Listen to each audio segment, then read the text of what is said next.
హిందూ సంఘస్థులందరికీ యేసుక్రీస్తు నామములో నమస్కరిస్తున్నామండి.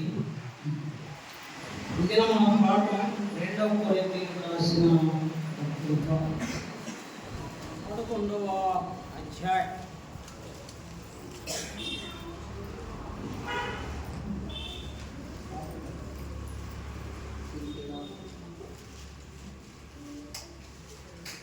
రెండవ కొరింథీయులకు రాసిన పత్రిక 11వ అధ్యాయం 2-3 వచనాలు మనం చదువుకుందాం. దేవాశక్తితో మీ ఎడల ఆసక్తి కలిగి ఉన్నాను. ఎందుకనగా పవిత్రురాలైన కన్యకలుగా ఒకడే పురుషునికి అనగా క్రీస్తుకు సమర్పింపవలనని మిమ్మును ప్రదానము చేసి తిని గాని సర్పము తన కుయుక్తి చేత హవ్వను మోసపరచినట్లు మీ మనస్సులను చెరుపుబడి క్రీస్తు ఎడలనున్న సరళత నుండి పవిత్రత నుండి ఎట్లయినను తొలగిపోనేమో అని భయపడుచున్నాము.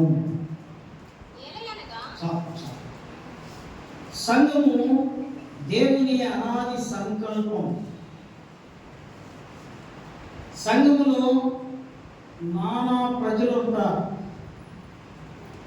పేదలు ఉంటారు, ధనికులు ఉంటారు, చదువు ఉన్న వారు ఉంటారు, చదువు లేని వారు ఉంటారు.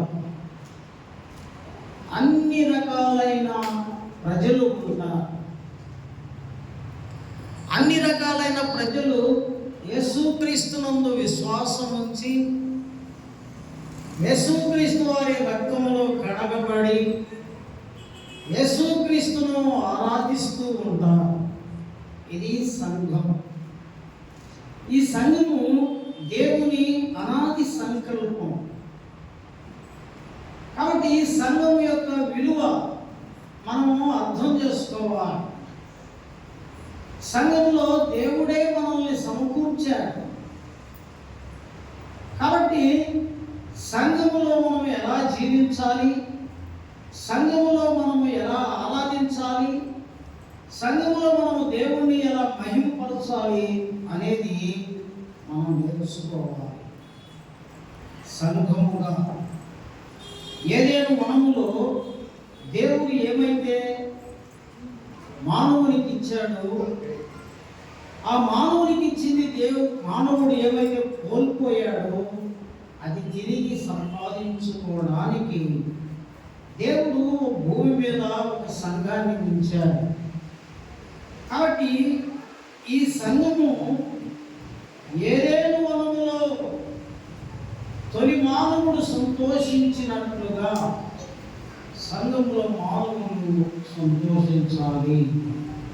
ఈ సంఘానికి యేసుక్రీస్తు వారు శిరస్సై ఉన్నారు.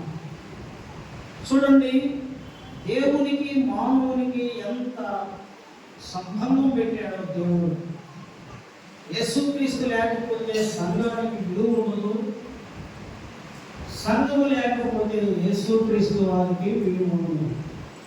కాబట్టి సంఘము దేవుని ఆది సంకల్పము అని మనం తేడా.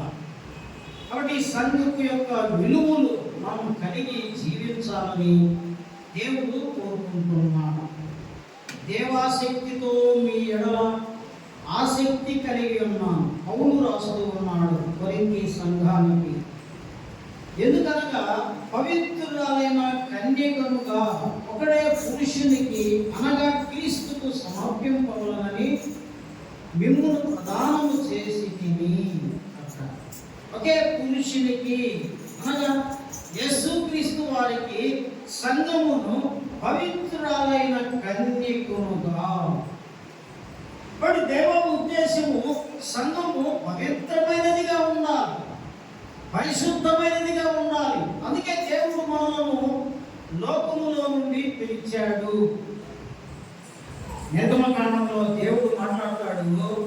నేను పరిశుద్ధుడి కనుక మీరును పరిశుద్ధులై ఉండండి.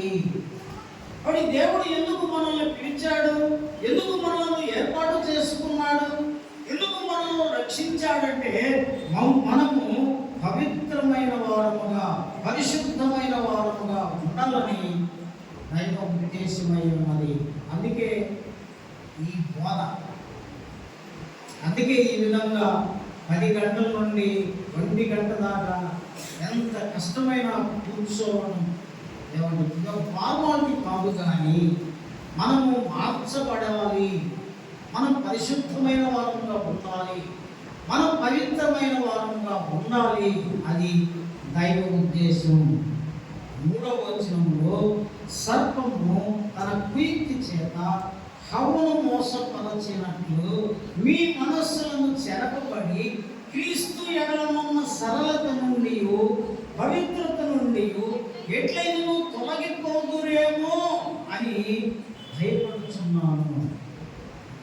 సంఘం పట్ల పౌలుకున్న ఆపేక్ష, ఆశ, ఎవరి సంఘం పట్ల పౌలుకున్న ఆ తీవ్రత, సర్పము తన కుయుక్తి చేత హవ్వను మోసపరచినట్లు. హవ్వను సర్పం ఏం చేసింది? మోసపరిచింది.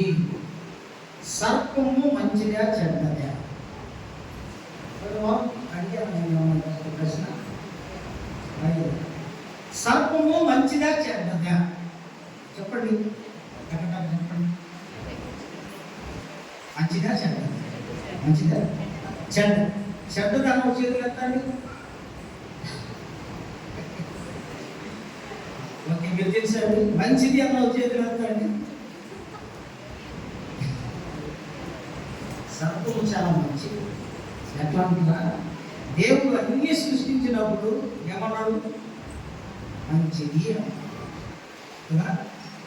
జంతువులు చేసినప్పుడు, పక్షులు చేసినప్పుడు, సముద్రపు జలరాశులను చేసినప్పుడు దేవుడు మంచిది, అన్ని మంచిది.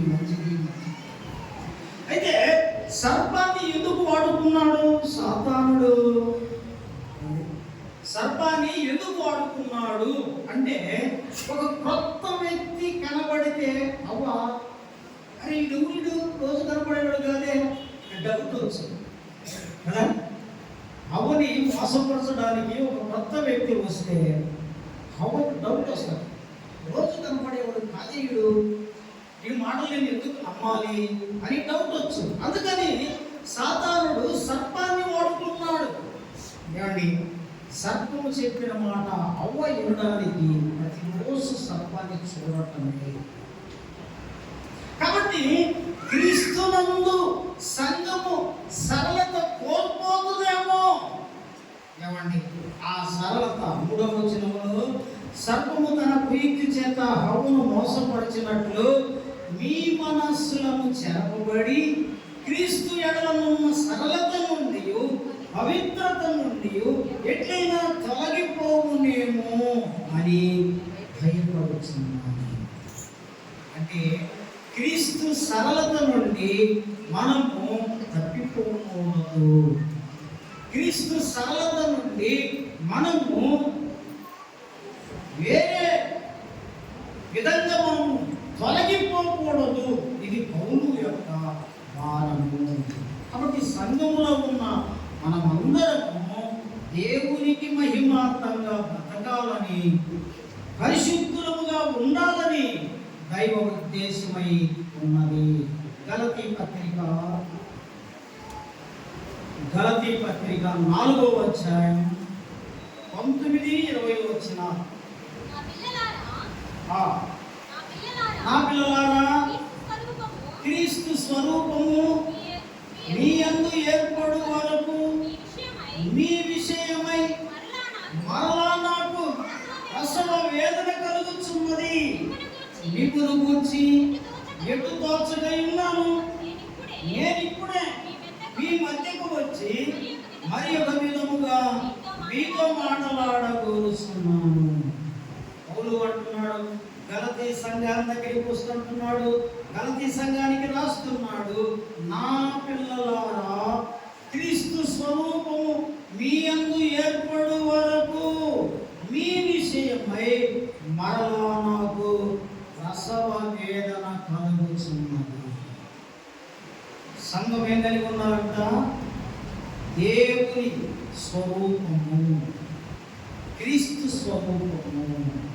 మొట్టమొదటిగా దేవుడు మానవుణ్ణి తన పోలికలో తన స్వరూపములో మానవుని సృష్టించుకుంటే సర్పము ద్వారా మానవుడు తొలగిపోయి ఆ దేవునికి విరోధమైన స్వరూపంలోనికి వచ్చాడు. తిరిగి మానవుడు క్రీస్తు స్వరూపము కావాలని క్రీస్తు మన కొరకు ప్రాణం పెట్టాడు. క్రీస్తు మన కొరకు పరలోకము నుండి భూలోకానికి వచ్చాడు. క్రీస్తు మన కొరకు రక్తము కార్చాడు. క్రీస్తు మన కొరకు ఒక సంఘాన్ని ఏర్పాటు చేశాడు. ఇప్పుడు ఈ మానవులమైన మనం అందరము క్రీస్తు పోలికలోనికి రావాలని దేవుడు తెలియపరుస్తున్నాడు. పవిత్రమైన జీవితం, పరిశుద్ధమైన జీవితం మనం కలిగి ఉండాలని దేవుడు ఉద్దేశిస్తున్నాడు. కాబట్టి క్రీస్తు సరళత నుండి మనం తొలగిపోకూడదు. ఈ పత్రిక ఎవరికి రాస్తున్నాడంటే గలతీయులకు రాస్తూ ఉన్నాడు. గలతీయులు అనే మాట గాలులు అనే పదంలో నుండి వచ్చింది. గాలులు. ఈ గలతీయులు ఎలాంటి వారంటే ఇప్పుడు ఒక నిర్ణయం తీసుకుంటారు, కొంచెం ఇంకొక నిర్ణయం తీసుకుంటారు. సంఘంలో ఉండి దేవుని వాక్యాన్ని విని కొంచెం మెత్తగా చేయబడి హృదయము మరల్చబడి ఏదో ఒక నిర్ణయం తీసుకుంటారు. బయటికి వెళ్ళిన వెంటనే వారి నిర్ణయం మారిపోతుంది. అందుకనే పౌలు అంటున్నాడు 3వ అధ్యాయం 1వ వచనంలో, గలతీ పత్రిక 3వ అధ్యాయం 1వ వచనంలో, ఓ అవివేకులైన గలతీయులారా, మిమ్మును ఎవడు భ్రమపెట్టెను? శిలువ వేయబడినట్లయినట్టుగా యేసుక్రీస్తు మీ కన్నుల ఎదుట ప్రదర్శింపబడెను కదా. ఓ అవివేకులైన గలతీయులారా, ఎవడు మిమ్మల్ని భ్రమపెట్టాడు? శిలువ వేయబడినట్టుగా యేసుక్రీస్తు మీ కన్నుల ఎదుట ప్రదర్శింపబడెను కదా. మీరు 3వ వచనంలో మీరింత అవివేకులైతేరా, మొదట ఆత్మానుసారముగా ఆరంభించి ఇప్పుడు శరీరానుసారముగా పరిపూర్ణులగుదురా. ఏం చేస్తున్నారంట? మొదట ఆత్మానుసారంగా ప్రారంభించబడి, మన భక్తి మొట్టమొదట ఆత్మానుసారంగా ప్రారంభించబడుతుంది. కొత్తగా దేవుని నమ్మినప్పుడు నేను ప్రాణాలైనా ఇస్తాను దేవుని కొరకు, నేను ఏమైనా చేయడానికి ఇష్టము అని ప్రగల్భాలు పలికి ఇప్పుడు ఏమంటున్నారు? శరీరానుసారముగా. భక్తి ఏమైపోతుంది? శరీరానుసారం. సంఘములో శరీరానుసారమైన భక్తి వస్తుంది. కాబట్టి పౌలు సంఘాన్ని ఉద్దేశించి మాట్లాడేది ఏంటంటే క్రీస్తు సరళత నుండి మనము తొలగిపోకూడదు. పవిత్రమైన కన్యకగా ఒక సంఘము ఉండాలని దైవ ఉద్దేశమై ఉన్నది. 2వ కొరింథీ పత్రిక 11వ అధ్యాయం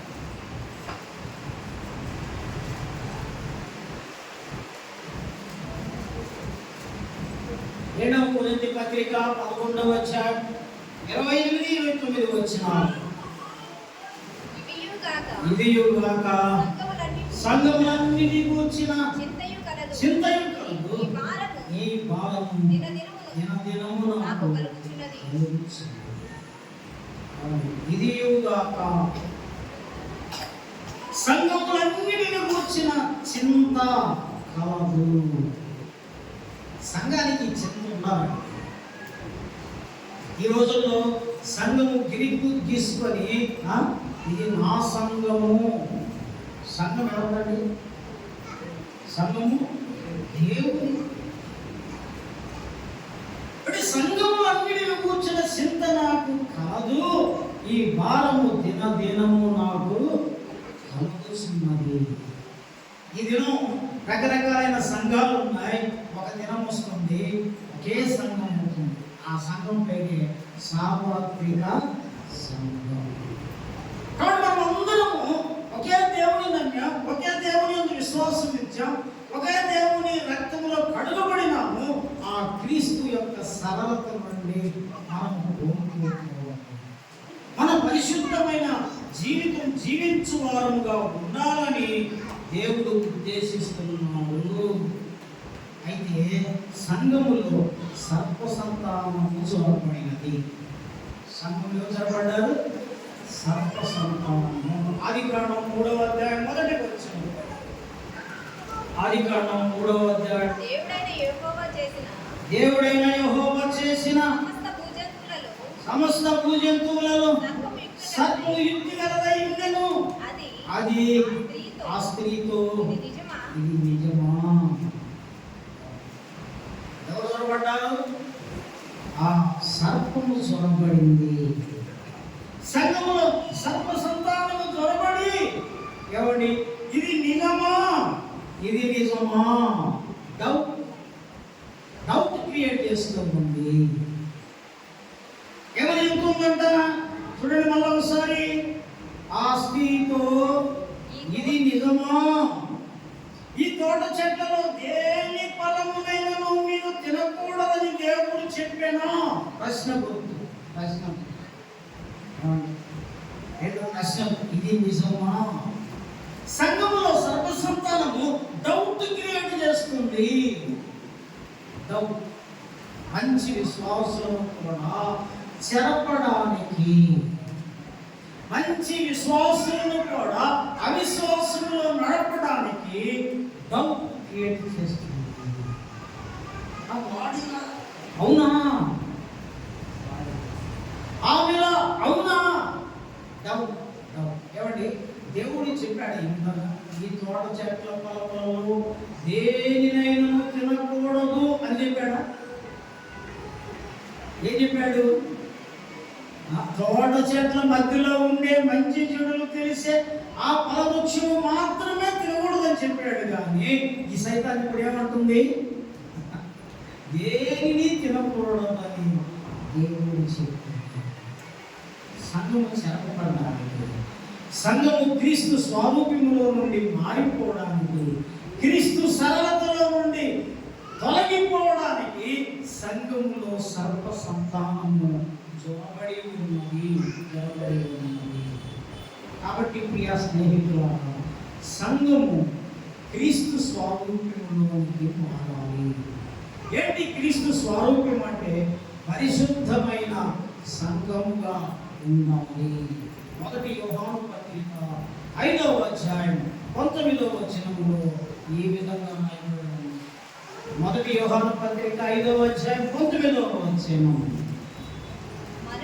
మనము దేవుని సంబంధులమనియు లోకమంతయు దుష్టుని యందున్నదని ఎరుగుదుము.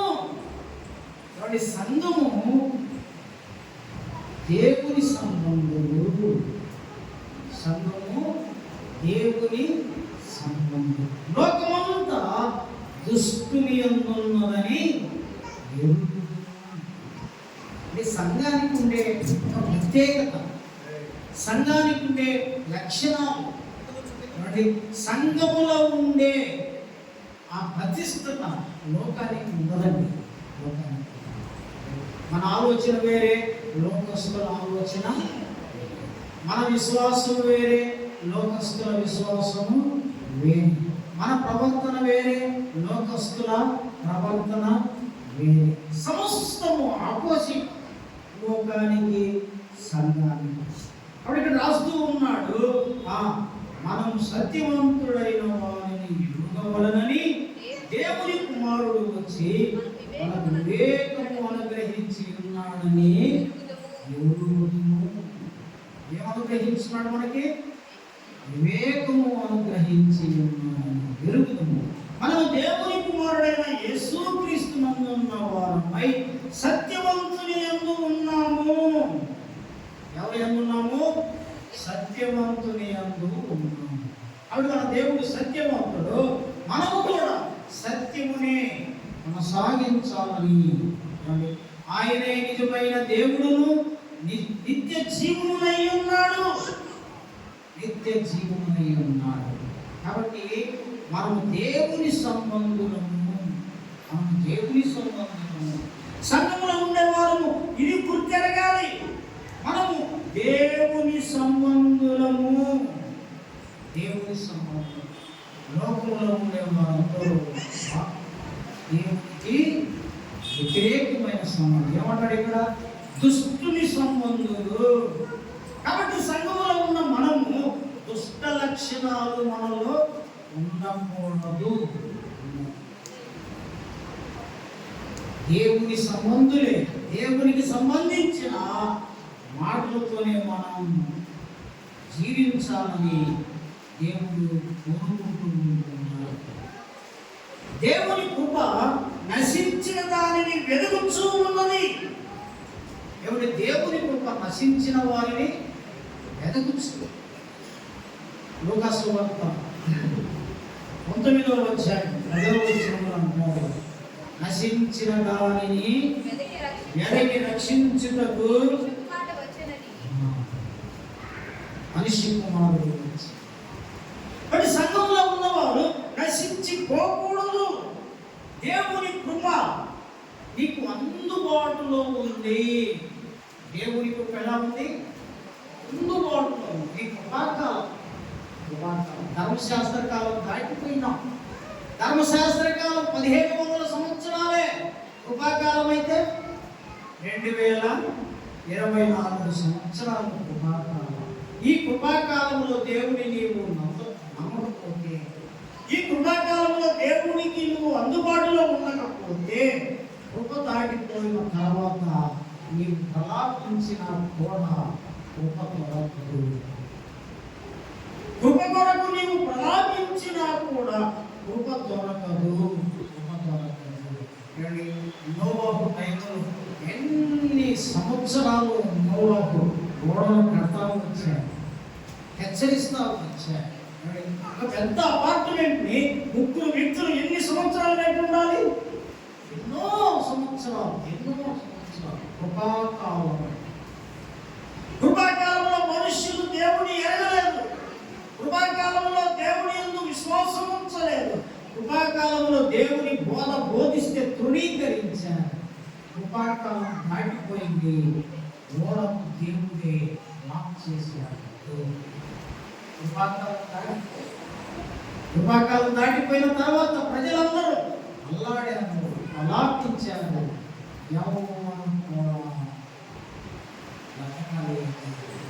కాబట్టి దేవుడు మనల్ని హెచ్చరిస్తుంది. కృపాకాలంలో మనం ఉన్నాం.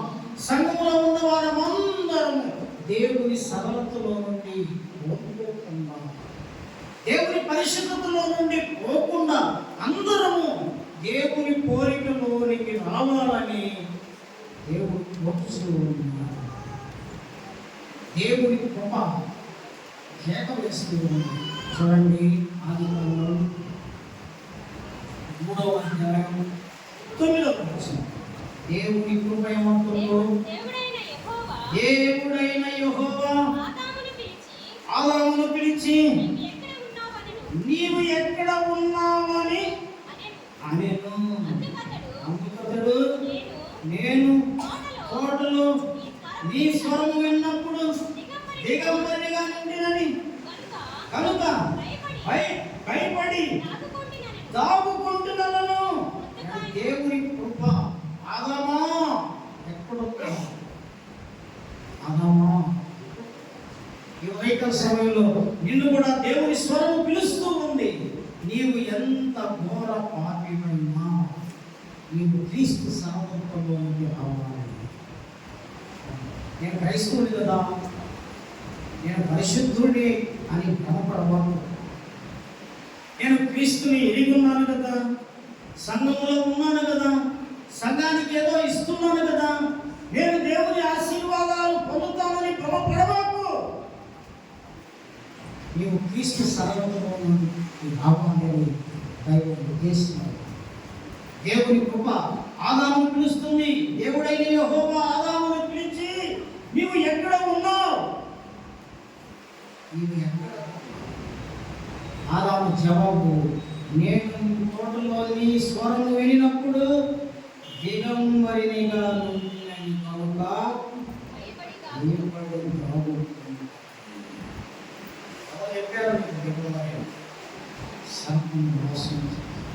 కాబట్టి సంఘంలో సర్ప సంతానం ఉన్నది.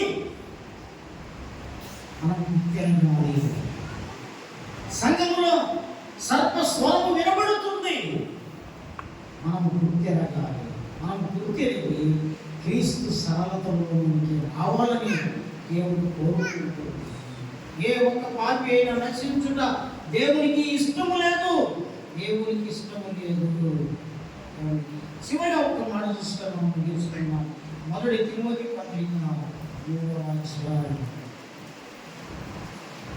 1 తిమోతి పత్రిక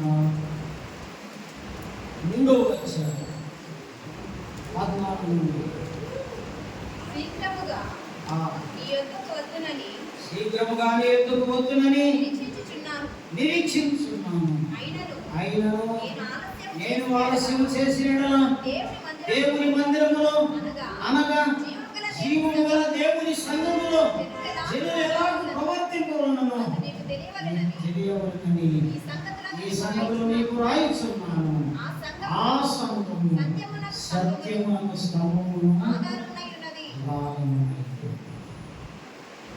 ఆ సంఘము సత్యమునకు స్తంభం. సంగరమునట సత్యమునకు స్తంభమును సంఘములో జనులు ఎలాగూ ప్రవర్తింపబడేవలెనో అది నీకు తెలియవలెనని ఈ సంగతులు నీకు రాయించున్నాను. ఆ సంఘము సత్యమునకు స్తంభము.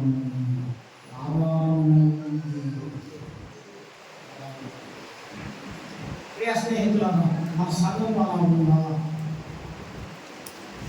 ఇంకా ఎవరైనా సర్పము చేత మోసగింపబడిన వారై క్రీస్తు సరళతలో నుండి తప్పిపోతున్నారా? సంఘము సత్యమునకు స్తంభముగా ఉంటుందా? ఏమండి, యేసుక్రీస్తు వారు పిలుపునిస్తున్నారు. ప్రయాసపడి భారం మోసుకొంచున్న సమస్త జనులారా, నా యొద్దకు రండి. నీవు ఇంకా సరళతలో నుండి తప్పిపోతే ఇంకా నీకు కృపాకాలము ఉంది. రండి రండి. నేడే అనుకూలమైన నేడే రక్షణ. బైబిల్లో రేపు అనే మాట లేదండి. నేడే క్రీస్తు సరళతలో నుండి నువ్వు తొలగిపోతే దేవుడు ఒక పిలుపునిస్తున్నాడు. నీవు సర్ప సంతానము ద్వారా ప్రేరేపింపబడి నీవు దేవునికి విరోధంగా జీవిస్తున్నవేమో, క్రీస్తు సరళత నుండి కోల్పోతున్నవేమో, క్రీస్తు పరిశుద్ధతలో నుండి కోల్పోతున్నవేమో. ఇది దేవుడు కోరుకుంటున్నది. ఆ సంఘము సత్యమునకు స్తంభమై ఉన్నది. ఆ సంఘము సత్యమునకు స్తంభమై ఉన్నది. కాబట్టి మన క్రైస్తవ జీవితాలను పరీక్షించుకుందాం, పరిశీలన చేసుకుందాం. సంఘము దేవుని అనాది సంకల్పమని ఎరిగి సంఘములో ఉన్న వాళ్ళందరం ఒక సత్యమును అనుసరిద్దాం, ఒక సత్యమును వెంబడిద్దాం. అప్పుడే ఈ సంఘం యొక్క పాతాళ ద్వారములు నిలువ చాలండి. అలాంటి సంఘముగా మనం ఉండాలని దేవుడు కోరుకుంటున్నాడు.